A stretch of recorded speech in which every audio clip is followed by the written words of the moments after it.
All right, sports fans, how's everybody out there doing?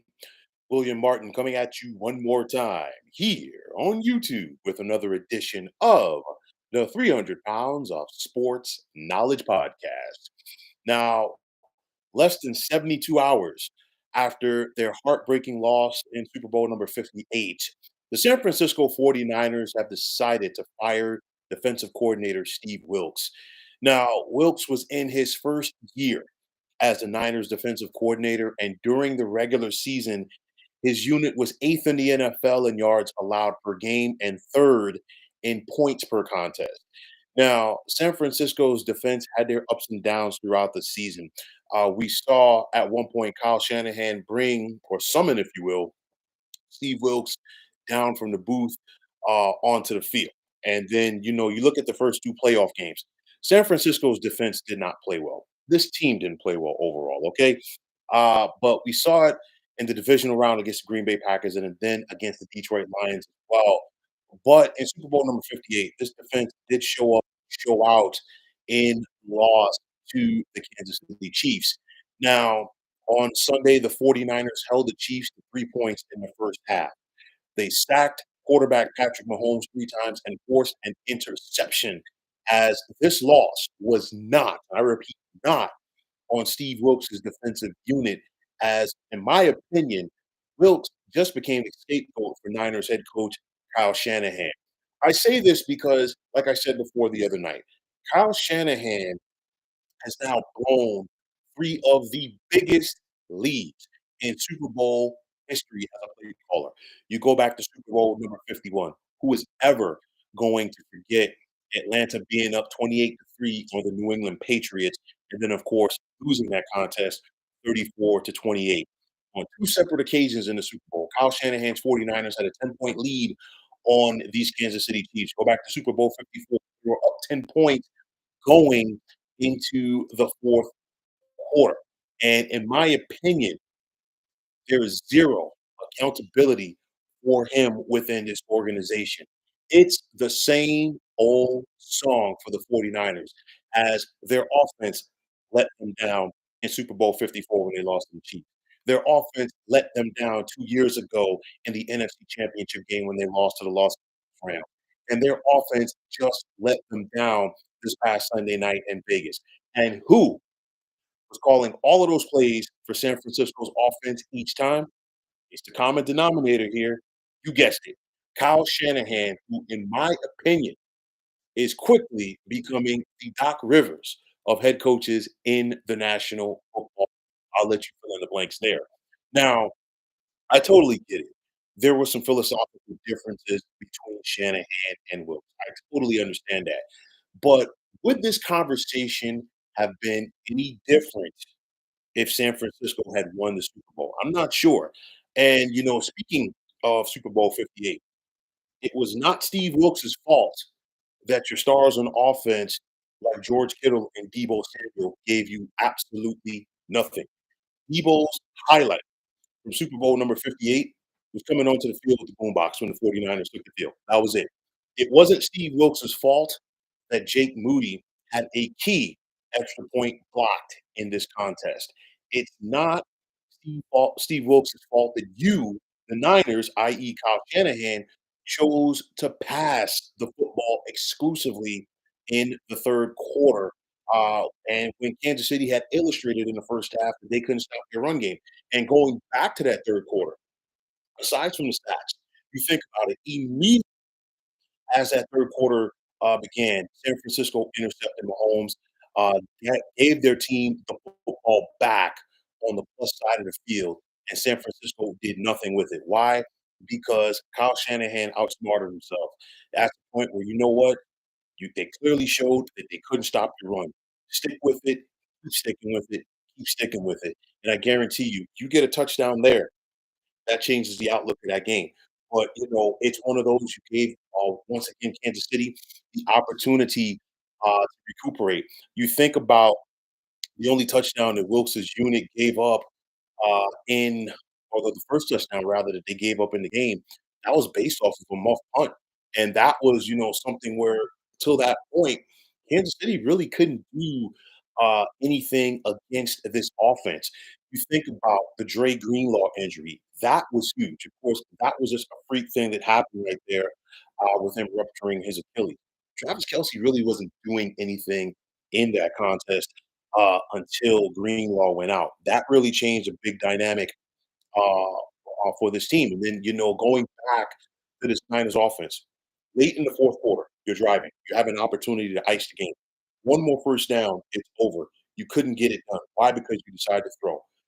Your one drive in overtime, you couldn't get to the end zone. And I'm going to tell you like this. I know that there are going to be some people out there that are going to second guess and say, well, the Niners won the toss. They should have deferred. I'm not in that camp because your defense was on the field at the end of regulation.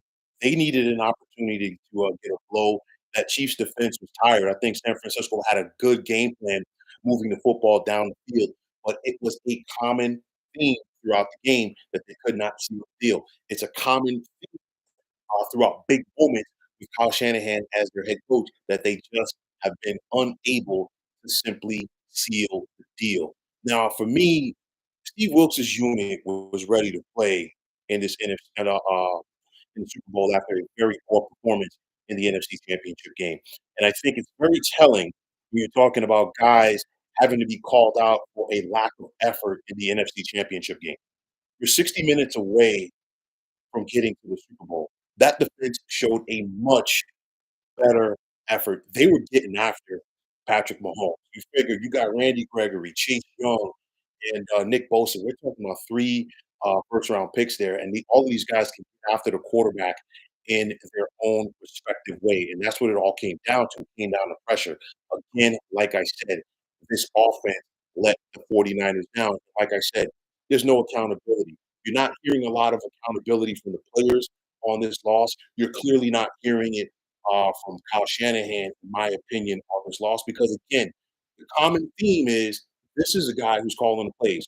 You go back to Atlanta when the Falcons blew that big lead in the Super Bowl. Kyle Shanahan left to take the 49ers job, and then what happened? A lot of the defensive coaches were the ones who got fired because Kyle Shanahan left them holding the bag. In that game, Kyle Shanahan should have stuck with his running game, but no, you want to try to pass the ball and prove something with Matt Ryan. This time around, you needed to win the football again. No, we're trying to prove something with Brock Purdy. Again, same common denominator, Kyle Shanahan. And you look at it right now, of course, it could be questions. Clearly, the 49ers are going to have to go out there and get themselves another defensive coordinator. And, really, the success that Salah had this unit, the success that the had with this unit. These are guys, of course, that Kyle Shanahan in. He brought Steve Wilks outside of the 49ers family.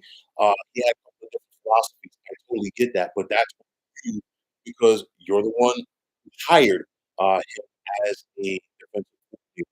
So I'm looking at the 49ers like this. They still got a title window there, yes, but not much is gonna change if it's gonna be the same old song. They get these moments, there's no accountability from the head coach, and then on top of that, their stars are the ones who continue to let them down. You can talk about coaching all you want, but at this point, at some point, the players have to take accountability. So what's next for the Niners? They're gonna go out there and they're gonna get themselves a defensive coordinator. I think John Lynch will continue to make the move to keep this team relevant and competitive. But there's so many opportunities that you can have to win. Go back and look at their first Super Bowl that the Chiefs had against the 49ers. Patrick Mahomes did not play well until the third quarter, until the fourth quarter, rather. And in that game, San Francisco gave their offense every opportunity to be up by at least going to the fourth quarter. Go back and look at the Super Bowl this past Sunday. Uh, San Francisco defense gave their team every opportunity to score more points, but they did not make the plays. Don't get me wrong. Kansas City has a darn good defense, okay? But it comes down to execution. It comes down to play calling. And of course, everybody wants to throw Steve Wilks under the bus for that 4th and 1 play where Patrick Mahomes, scrambled for a big run. What about all the opportunities that you had? San Francisco was 3 of 12 in that contest on offense on third down. The last time I checked, Steve Wilks has nothing to do with things how they go on the 49ers offense. But nonetheless, the 49ers needed themselves a scapegoat. They might have turned Steve Wilks into a martyr. I think he lands on his feet, maybe not for 2024, but definitely he will be coaching in the National Football League once again. But at some point, there's got to be some accountability from Kyle Shanahan. He's the CEO, he's the guy doing things. But until things change from there and until there's accountability from the players, the results are going to continue to be the same for the San Francisco 49ers, in my opinion. Getting close, but not getting over the hump. So, folks, that's going to wrap it up. And as always, I want to take this time out to thank all of you for tuning into the 300 Pounds of Sports Knowledge podcast here on YouTube. I want to take this time out to thank all of you fine folks out there for tuning in. And if you haven't already, please feel free to subscribe to this channel. Now, if you're on the X, formerly known as Twitter, please feel free to follow me at 300 Pounds of Sports. And like I always say, if you follow me, it'll be my pleasure to follow you right back. There's also the sports discussion group on Facebook at the Sports Depot 365. Now you can check it out. Drop a line and be a part of one of the better sports debating sites going on social media. So, once again, fine folks, my name is William Martin, and I am signing off. I'm saying take care and have yourselves a wonderful day.